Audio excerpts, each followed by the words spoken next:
Hey guys, how's it going? Today I want to show you a little bit about this lens. This is the Viltrox 85mm f1.8 lens. So it's a great portrait lens built for Sony E-mount cameras. It's designed for full frame, but you can use it on APS-C if you want. Anyways, let's get into it.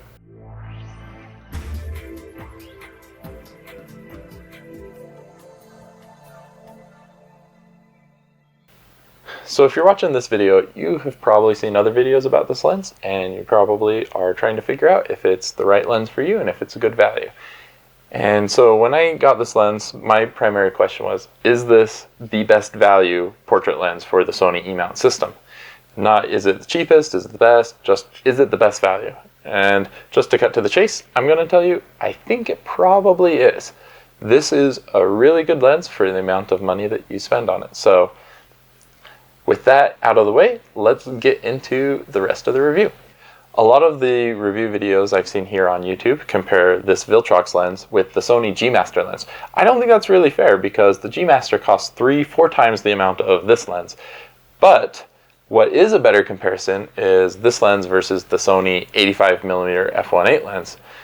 A lot of the other reviewers that compared against the G Master talked about the Sony 85-1.8, but very few of them actually compared it in person, or they just compared what they thought the Sony 85 was like. But lucky for you, I actually own the Sony 85. So I compared these two lenses, and the majority of my findings are going to be based off of how I perceived each of these lenses competing with each other. So I'm going to break this review down into about 3 parts. First one, I'm going to go over just the physical characteristics of the lens. And next, I'm going to go over the autofocus capabilities. And last, I'm going to compare image quality with the Sony 85mm f1.8 lens. Okay, so physical characteristics. This Viltrox 85mm f1.8 is both larger and heavier than the Sony 85mm f1.8. It's taller, it's wider, it has a bigger filter size, and the Viltrox lens has no physical buttons or switches on it. The Sony lens has both a programmable button and an autofocus switch. Neither of these lenses has a good minimum focusing distance. Both of them say on the lens themselves that the minimum focusing distance is 0.8 meters. Interestingly, on the Sony lens it says 2.63 feet, and on the Viltrox lens it says 2.62 feet. So maybe the difference of an inch or less, probably less. So these have essentially the same minimum focusing distance. You can see on the Viltrox lens the focus ring is quite large, and it is quite stiff actually. It's very smooth, but it takes a decent amount of force to move it. In comparison, the Sony lens has a much smaller focus ring and equally smooth, but much easier to manipulate. For me, the 67mm filter size of the Sony lens is more desirable than the 72mm filter size of the Viltrox lens. That's simply because I have more lenses that are 67mm, so I actually have a filter set that's 67mm. I don't have filters that are 72. One interesting tidbit on this lens, there is actually a micro USB port here on the backside, the metal mount of the lens, and that is used for firmware updates. I did update the firmware on this as soon as I got it. The firmware update process is a little different from what I was used to, but I found a video here on YouTube that helped me do that, and it was quite simple once I knew what to do. While I'm talking about the physical characteristics, I'm also going to talk about price. This Sony lens retails for about $550, although you can regularly find it for $500. Sometimes I've even seen it drop down to $425. There was one time I saw one online for $400, so you can find good deals on this lens if you're patient. The Viltrox lens is $399, so $400 US, and that's pretty much what you're going to pay. There aren't too many of these on the used market, so it's hard to find these for any cheaper. I will say though, I did find one on eBay. It was listed as an open box unit for $279. Okay, now I want to talk a little bit about autofocus performance. I use this lens on my Sony a7 III, and so all of my thoughts will be based on that. I do have a Sony a6500 that I could test with, but I haven't done very extensive testing yet. If any of you are interested, please leave a comment below and I can do a follow-up video with some APS-C testing. In general, I'm very happy with the autofocus of this lens. I didn't notice any particular situations where it struggled. It seemed to me to be just as good as my Sony lens. I haven't used this lens to focus on any fast-moving subjects, so I don't know how the tracking does when it's a fast-moving subject, but I know for normal photo shoots, if you're doing a portrait session, this lens will focus just fine for you. If you're just using it as a walk-around lens, it'll work just fine. Also, in low-light situations, it seemed just fine. Didn't struggle any more than any of the native Sony lenses do in low light. I also was very happy that the lens works very well with eye autofocus and face autofocus. I used it for both human eye autofocus and for pet or animal eye autofocus. I used it on our dog and was able to get some really good photos where it focused right on the eye. All right, now I want to hop onto my computer and show you some side-by-side comparisons of photos I took with the Viltrox and with the Sony lens. All right, so I'm going to show you a lot of side-by-side comparisons. On the left, I'm always going to have the Viltrox, and it's going to be denoted with this yellow box. And on the right, I'm going to have the Sony 85 f1.8 with the red box. Something interesting that I found when I was going through these photos is if you look at the lens profile that is imported into Capture One for the Viltrox lens, it is the Zeiss Batis 85mm profile that it's using, whereas the Sony 85 f1.8 is the expected lens profile. So I just thought it was interesting that this lens profile is not specific to the Viltrox lens, it's just carried over from the Batis lens. Also, I noticed that distortion is set to 100% from the get-go, so there is a little bit of difference between having the distortion turned on and off. All of the images, when I imported them into Capture One, had the distortion turned to 100 automatically. Anyways, so let's go side by side here. And you'll notice that these pictures aren't exactly the same. I tried to frame them as close as possible. I had a tripod, but it got shuffled around a bit. Also, the lighting was changing quite rapidly because it was a windy day and the clouds were moving. So the images aren't lit exactly the same, but all of the camera settings are exactly the same. You'll see down here that this is ISO 100, 1/6500. So the shutter speed is the same between the two photos, and then both of them were shot at f1.8. Most of my testing I did at f1.8 because realistically, if you're buying this lens, you want to use it at f1.8. Later on, I'll show you some tests where I stopped it down, but for most of these photos here at the beginning, I'm going to be at f1.8. So let us zoom in a bit, and you can see that the photos are fairly comparable. If I had to give an edge, I'd say in this case, the Viltrox is slightly sharper, but it's not a huge difference. And you will notice though, that both of them do have lots of fringing purple chromatic aberrations. Let's look at this Subaru logo. This is where I tried to focus for both of these images. And to my eye, the Viltrox is slightly sharper and has less chromatic aberrations in this case. I will tell you that in the images I took, some of the sets I thought that the Viltrox had better chromatic aberration, and in some of them I thought the Sony had better. So it's sort of situation dependent, I guess. Okay, here's a slightly different angle. You can see that we have a lot of glare coming in from harsh sunlight, both on the roof of the car and on the hood of the car. And in both cases, you can see scratches, but I'd say the Viltrox yet again is slightly sharper. Not a huge difference, but slight. Here you can tell a big difference. And this may have been a difference in the focus point. I tried to make these as similar as possible, but when you unmount a lens from the camera body, it resets the focus point. So I tried to make sure that it was focused on this logo, and I took a few shots with each, and this was the best shot from each lens. So I do think that the Viltrox is slightly sharper than the Sony lens. Here are a set of photos that I took using the Imaging Edge app, the mobile app that Sony has. In this case, it was not a perfect comparison because I couldn't focus. I was the one operating the camera remotely using my cell phone, and so I had to completely rely on the autofocus of the camera. And to me, this is actually a very common real-world use. There are many times when I take photos like this, whether it be family pictures or pictures of me and my wife, where I just don't have someone to hit the shutter for me. Even though I couldn't control all the settings, I think this is an accurate test, something that I care about, because I want to make sure that the focus works whether I'm the one selecting the focus point or the app is selecting the focus point. So let's zoom in to my face. Sorry that you have to look at my face, but I'm super photogenic, you can tell. And if we just look at my facial hair, it's pretty similar. I do think there's a little bit more detail in the Viltrox image, but not a huge difference. If we go up to the top of my head, we can see some chromatic aberration, some purple fringing on both of these images. I don't know that one is particularly worse or better than the other, but it is noticeable in both images.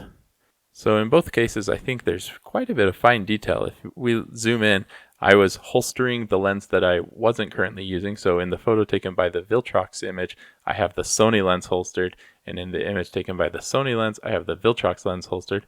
In both cases, the resolution is good enough that you can read the brand name on the hood. This Viltrox one, it's a little hard to read, but you can tell very clearly that this says 85. This one, I know that it says 8518, but that's a little hard to make out. I can't make out what this is, but you can see even just the stitching on my jeans. Very good detail, and this was from a pretty decent distance away. Here's another set taken using the mobile app, the Imaging Edge app. I was standing just a handful of feet in front of the camera, and yet again completely relied on the app and the camera to autofocus where it saw fit. So just looking at my eyes, great detail in both of these images. In this one, I might give the edge to the Sony. I think I can see a little bit more detail in my eyelashes, but they're both really good. And if we zoom in, everyone wants to see my nose, right? My facial hair, definitely great detail on both of these images. And yet again, the out of focus area looks great for both of these images. In this case, I don't know that there's difference enough for me to prefer one image over the other. They look very, very similar to me. This was just a random power line that I wanted to get a picture of.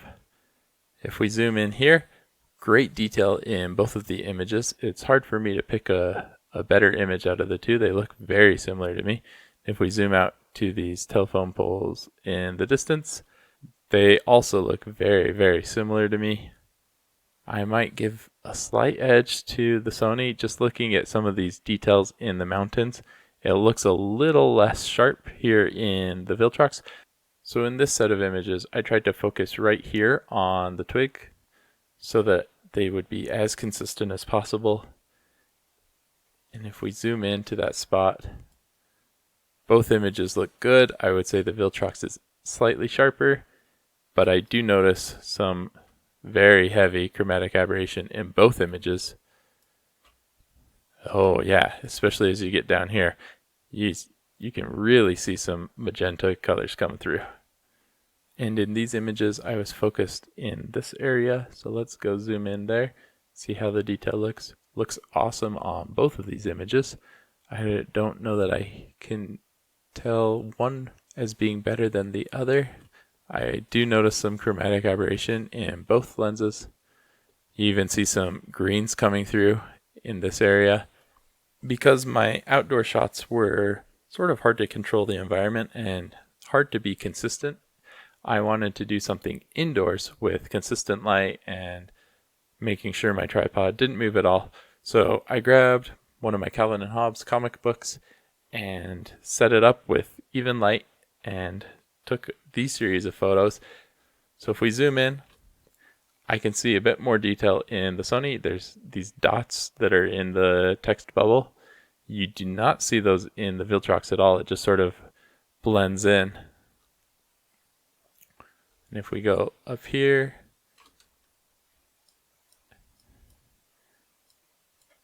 now I can see some dots on the Viltrox side, but not on the Sony. So sharpness depends on what part of the frame you are looking at. But for center sharpness, at least on this set of images, I would give the edge to the Sony. Let's look up here. Here on the edge, I think the Viltrox is slightly better than the Sony. So center on this one goes to Sony, but the edges goes to the Viltrox for sure. Another thing I noticed is that the actual focal length of these two lenses differs ever so slightly. So this is the Viltrox and this is the Sony. So it looks like the Viltrox is zoomed in just a little bit more, but this is with the tripod in the exact same spot, no movement at all. So you can see a little bit of difference. Also, it looks to me like the Sony is a bit brighter than the Viltrox, even though these photos were taken with the exact same settings on each lens. At f1.8, it is interesting to notice that with this text being perfectly in focus, going towards the spine of the book where the page was moving away from the lens, it goes very quickly out of focus. Here is an image shot at f4. Let's toggle back and forth between the f1.8 and the f4. So definitely in this out of focus area where the spine is, f4 sharpens it up quite a bit. And you can see there is still some slightly out of focus, and that will sharpen up even more as we go down to f8. Let's take a look at that. And yep, sure enough, definitely sharper there. So here's the difference between f4 and f8. And then we're going to go all the way to f11. So even just between f8 and f11, you can see a little bit of extra sharpness. Here at f11, let's compare the Viltrox lens with the Sony lens. And one thing that is very noticeable is that the Sony lens is darker than the Viltrox lens. So as you stop them down, it seems like the amount of light getting into each lens changes differently. So let's zoom in, and in both cases, this looks very sharp to me. I think each of the lenses is resolving a lot of great detail. You can see a lot of the dots, the crosshatches in the comic. Let's go over here on this side. Both of these are looking pretty good. I do notice a little bit of chromatic aberrations on the Viltrox lens that I don't see on the Sony. And up here in this corner, it does look like the Viltrox is a bit sharper than the Sony, but with more chromatic aberration. So here are a few last images that I want to show you. These are not comparison images, these are just photos I took with the Viltrox lens just to show you a few different things. This is our very good looking dog. We love her very much. I was using eye autofocus on this, and you can see that it focused ever so slightly in front of her eye, but still way better than most any other camera would do with focusing. It didn't focus on the tip of her nose, didn't focus on her ear, focus pretty much where you'd want it to. This is an example where it really did nail focus, got it right here on the eye, and so another good shot of our dog. I took a few images just to show some of the bokeh characteristics of this lens. This is just a nativity scene that we've got with some Christmas lights in the background. And you can see that most of these are fairly circular. The further you get towards the edge, the less circular they become, which is pretty common with most lenses. Here's an example from a bit closer where the bokeh is even bigger and more prominent. And this one I didn't have anything in focus, just wanted to show you the out of focus bokeh. And yeah, right here in the center, it's almost perfectly circular. It looks really, really good. And then out towards the edge, it gets squashed a little bit. Here are just a couple more images taken with the animal eye AF on. And it did a really good job catching the eyes in focus and not trying to focus on the snout, which is what most cameras would do. You can see the out of focus area is very, very smooth, and I really like the look that this lens gives. Alright, so I hope that was helpful to you. I've been really impressed with this Viltrox lens, and I know I'm going to keep using it a lot and really enjoying it. I hope that I answered all the questions you may have had about this lens. If not, feel free to leave a comment below and I will answer them there. Thank you so much for watching, and have a great day. And since it is the holiday season right now, Merry Christmas, Happy Hanukkah, Happy Holidays in general. I hope you all have a wonderful day. Thanks.